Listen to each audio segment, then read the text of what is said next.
This week on Jag News Now. Some of South's students are looking a bit pregnant. It's heavy, like a cow. An eye-opening experience about the pain of pregnancy. And South Mountain students go through some dramatic changes to put on the fall's first play. Plus, this South Mountain senior puts her racket to a good use. And it's the hot ticket on campus. Now we have good news about homecoming ticket prices. Coming to you from the Broadcast Center at South Mountain High School, it's Jag News Now. Hello and welcome to this week's edition of Jaguar News. I'm Sol Hernandez. And I'm Danielle Kiwis. Stugo decides not to raise homecoming ticket prices, and that's our top story. Last week, Jag News reported the prices to last year's homecoming were $5 less than this year. Stugo said they had to raise prices because of the cost of decorations. The DJ and the dance floor have all gone up. After our story aired, Stugo decided to keep the ticket prices the same. Homecoming tickets now cost $20. You have until 5 o'clock today to purchase them at the bookstore. Most of us will be watching the Jaguar football team at homecoming tonight. But this week, Jag football players had their eyes on their favorite teachers. During a faculty staff meeting on Wednesday, football players distributed jerseys to the teachers who meant the most to them. Yay for all the Jaguars in the nation! Go Bees! A few teachers seemed shocked. Players are counting on those teachers to come to the game wearing their new Columbia blue and red South Mountain shirts. Once again, South Mountain Stugo hosted a successful blood drive. It's just the first drive of the year, and there has already been 52 life-saving donors.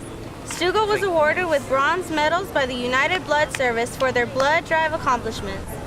Plans for the second blood drive are already underway, and Stugo is aiming for January 30th of next year. You may have noticed that some kids around school look pregnant, but don't worry, they're not really pregnant. Jaguar News reporter Leilani Robinson has more on this unusual class assignment. These bellies look deformed. Students in early childhood education class are getting a look at what pregnancy feels like. It's hard. It's heavy. I feel like a cow. They're wearing something called an empathy belly.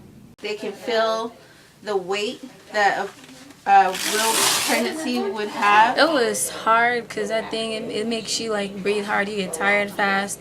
Like I had to deep breath like this, just like to cope, and it was hard trying to stand up. It was just not good at all. Empathy bellies have to stop around the back. They simulate a woman who's pregnant at 6 months and 9 months. It's a gradual weight gain, and these bellies actually are instant weight gain.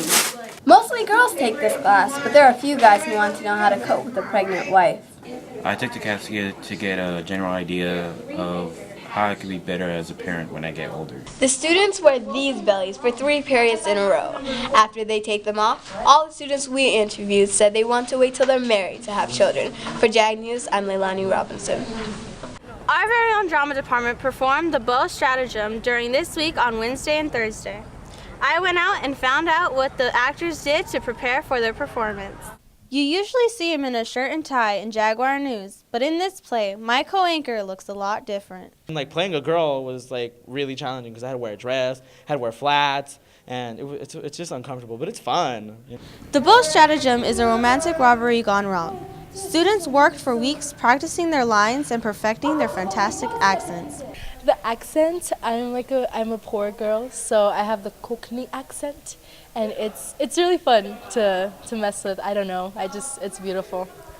Many of the performers agreed that the most difficult part of performing would be the time and their memory. The hardest thing will probably be rehearsals when there's no one there, and the lines, memorizing lines, and your cues when you come on stage. Being able to be someone else for 2 hours on stage is one of the perks of being part of a performance. It was challenging and it was fun at the same time because I played 2 different characters, and one was a regular guy with a normal Cockney accent and the other one was with the French accent. So it was hard challenging into each one, but at the end I had a lot of fun. The performers all have the dedication to do their best throughout everything, and it only helps to make the performance better. I think it's my passion, and I love and I do enjoy doing it. Last week was Suicide Prevention Week, and the Gay Straight Alliance Club put on a show for students in the quads for suicide prevention. The song of choice was Ain't No Mountain High Enough by Marvin Gaye. The purpose of the flash mob was to let everyone know that there is someone there for anyone feeling suicidal and to let people know who they are and show the kind of things they do. Zumba is back on campus and you're invited to join. Zumba is a fitness routine based on a variety of Latin dances. It is completely free to anyone who wants to get fit. The first Zumba session was held yesterday, but you can join us next Thursday from 3:35 to 4:35 at the old gym. Zumba instructor Ms. Mesa encourages everyone to come. Well, I hope you come to my Zumba class. Everybody's welcome, to your parents, your grandparents. Everybody's stuff is welcome. Thank you. The cross-country team had a great meet this Tuesday. On the other hand, the boys of the football team suffered a loss on Friday night. Jaguar News sports anchor Eric Aldava has more on sports.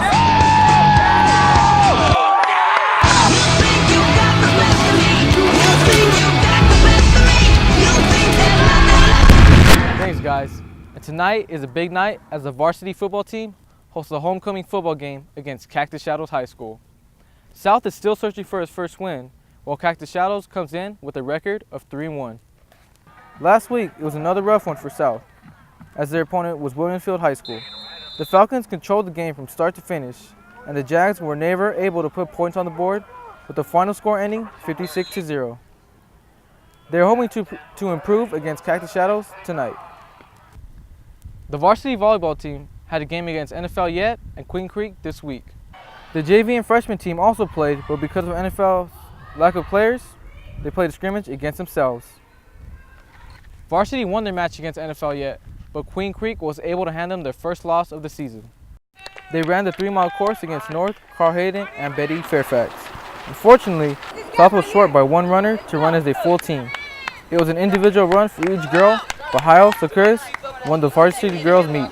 The boys, on the other hand, had their top 3 runners skip this week's meet in order to prepare and recover for next week.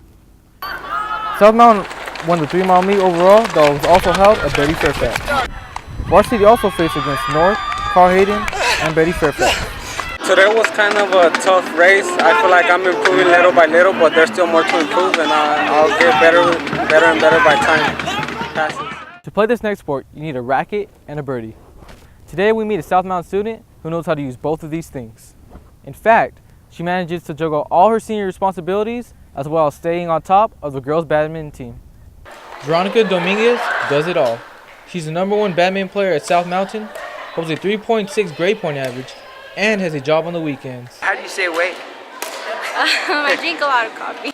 Lots of us may have played badminton in our backyards. And though the sport may look easy, Veronica says there's a lot more skill required to play competitively. A lot of people think it's easy, but it's really not. Like, you work out a lot, you sweat a lot, and you're basically like running back and forth all the time throughout the whole game, so it's a lot of fun. No, she's just that kid that you need. She's that kid who just sometimes stays quiet in the background, but she leads by example. She's not a fiery vocal person, but she goes out there and, like I said, she gives it her absolute best every time she's on the court. Veronica has already been accepted to ASU, but we are not sure if she plans to take her racket to college with her or not. And that's it for sports. Back to you guys. This week we have a segment on the funniest videos of YouTube. Jaguar News reporter Amanda Salome brings us the top 2 funniest videos of the week. There are many penny crazy pranks out there, but nothing's more crazy than what you're about to see. Our first video explains it all. Okay, so there's a truck getting towed, and it looks like it's coming at us, and my wife's asleep. So we're gonna see if we can scare her.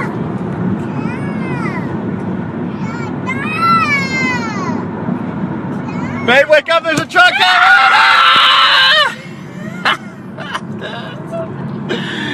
I'm sorry, it was funny. Bye, truck. Our next video comes from a Japanese TV show where they go around and prank different people. In this video, they trick a guy into thinking there's a loose raptor inside the workplace. Take a look.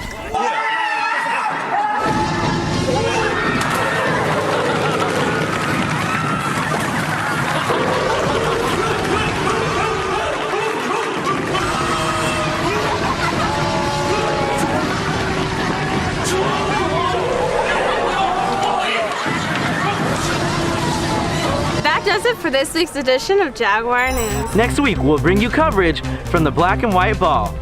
See you next week.